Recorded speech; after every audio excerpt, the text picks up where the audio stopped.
Today's reading mini lesson will help us to read tricky words by looking at the picture and thinking about what makes sense. To help with this, I'm going to use this shared reading text called On the Go. And I'm going to turn in this text here to page 14.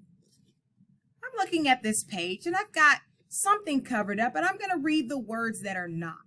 And it says, a blank wiggles as it goes. It wiggles into the soil. Now, I know that words can be tricky, so I'm going to look at this picture here. If I look down at this picture, this looks a whole lot like a worm.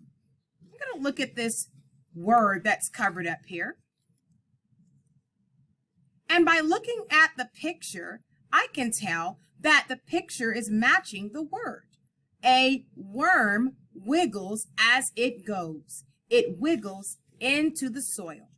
We're going to continue to look at other pages in this story. I wonder what other pictures we can look at to help us to read tricky words.